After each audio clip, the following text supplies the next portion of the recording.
বন্ধুরা, আজ সোশ্যাল মিডিয়ায় একটি ভয়ঙ্কর খবর ছড়িয়ে পড়েছে। খালেদা জিয়া মারা গেছে। ফেসবুক, ইউটিউব, টিকটক সব জায়গায় একই শিরোনাম। কিন্তু প্রশ্ন একটাই, এই খবর কি সত্য নাকি একটা পরিকল্পিত গুজব? আজকের ভিডিওতে আমরা পুরো সত্য ধাপে ধাপে তুলে ধরব। গুজব কিভাবে ছড়ালো? প্রথমে একটি ভিডিও ভাইরাল হয়, সেখানে দেখা যায় যমুনা টিভির লোগো, কিছু সাংবাদিক আর নিচে লেখা খালেদা জিয়ার মৃত্যুতে সাধারণ ছুটি। কিন্তু বাস্তবে এই ভিডিওটি পুরনো ফুটেজ, যেটাকে কেটে নতুন ক্যাপশন বসানো হয়েছে। এটা ডিজিটাল ম্যানুয়ালপুলেশন।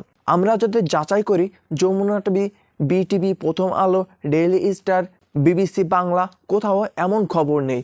একজন সাবেক প্রধানমন্ত্রী মারা গেলে রাষ্ট্রপতি ঘোষণা, জাতীয় শোক, সকল চ্যানেলে লাইভ প্রচার হতো, কিন্তু বাস্তবে কিছুই হয়নি।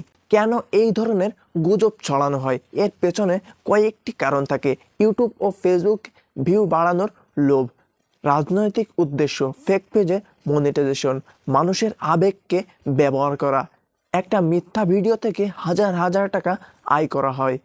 মানুষ কেন বিশ্বাস করে? বড় নাম খালেদা জিয়া, পরিস্থিতির টিভি লোগো, শকিং শিরোনাম, মানুষ যাচাই না করেই শেয়ার করে দেয়। এভাবেই গুজব ভাইরাল হয়। সত্যিই কি বলছে? বর্তমানে খালেদা জিয়া জীবিত আছেন, তিনি চিকিৎসাধীন ছিলেন, এটা সত্য। কিন্তু মৃত্যুর কোনো অফিসিয়াল ঘোষণা নেই। এই মুহূর্তে যে খবর ছড়াচ্ছে তা সম্পূর্ণ ভুয়া ও বিভ্রান্তিকর।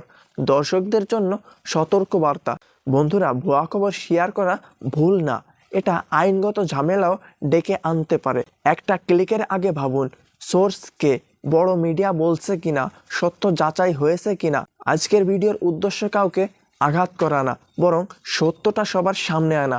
ভিডিও ভালো লাগলে লাইক দিন, ভুল তথ্যের বিরুদ্ধে দাঁড়াতে শেয়ার করুন। আর এমন সত্যভিত্তিক ভিডিও পেতে চ্যানেলটি সাবস্ক্রাইব করুন। আজকের ভিডিওটা এই পর্যন্তই। যদি ভালো লেগে থাকে তাহলে অবশ্যই লাইক, কমেন্ট এবং সাবস্ক্রাইব করতে ভুলবেন না। সো দেখা হচ্ছে পরবর্তী কোনো ভিডিওতে। আল্লাহ হাফেজ।